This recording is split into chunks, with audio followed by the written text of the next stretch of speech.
Après avoir installé l'application Translation Lab, vous avez juste à aller dans l'application, dans vos applications, et cliquer sur soit Translation ou Start Translating. Puis, selon les langages installés, vous pouvez le choisir ici. Là. Normalement, vous allez avoir probablement juste un, là, comme l'anglais ou le français, dépendamment de quelle source a été faite votre site en premier. Puis après ça, on a les choix de ce qu'on peut traduire ici, donc les produits, les variantes, les templates de courriel, pas mal tout ce qui se retrouve dans votre site. Il y a deux façons qui est intéressantes avec ce logiciel-là de travailler. Bon, pour les produits, dans le fond, c'est que c'est assez simple. Là,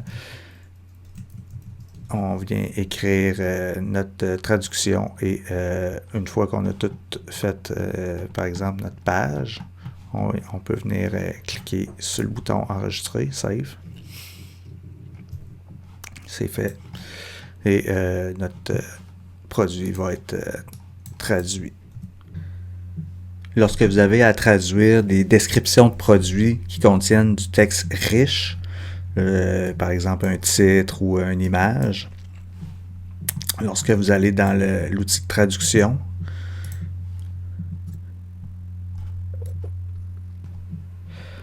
on voit ici dans le fond notre paragraphe de texte avec le formatage HTML. Ça peut être un petit peu difficile à travailler, donc ce qu'on va faire, c'est qu'on va ouvrir le texte éditeur riche et voir notre texte. Si par défaut il n'est pas là, on peut faire copier from source.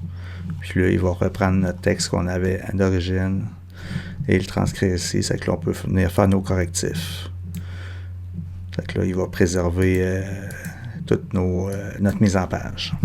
Après ça, on peut enregistrer, accepter et fermer et enregistrer pour publier notre traduction qu'on va retrouver sur notre site. Là, j'ai rien changé, donc il n'y aura pas de changement, mais vous comprenez le principe. Ce qui est intéressant, c'est avec les variantes, ça peut faire énormément de texte parce que chaque produit a ses propres, disons, champs pour enregistrer l'information. Donc, on peut se ramasser avec le mot dimension à traduire 5000 fois parce qu'on a 5000 produits dans notre site.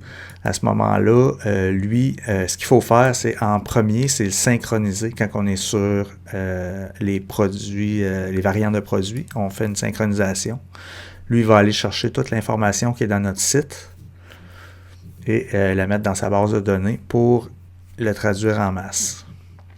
C'est une opération, lorsqu'on synchronise, qui peut prendre un certain temps, donc il faut être patient et attendre. Une fois que c'est fait, on va pouvoir traduire ce qu'on veut traduire.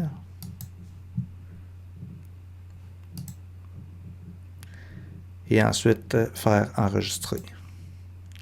Encore là, l'opération d'enregistrement peut prendre un certain temps, tout dépendamment de la quantité de produits que vous avez dans votre site, parce que chaque produit va être traduit en conséquence.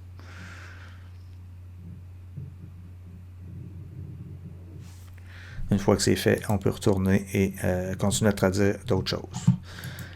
Il y a d'autres options qui s'offrent avec ce logiciel-là, cette application-là, mais c'est des options payantes, soit le auto-translate, comme là, quand on a la version démo, on a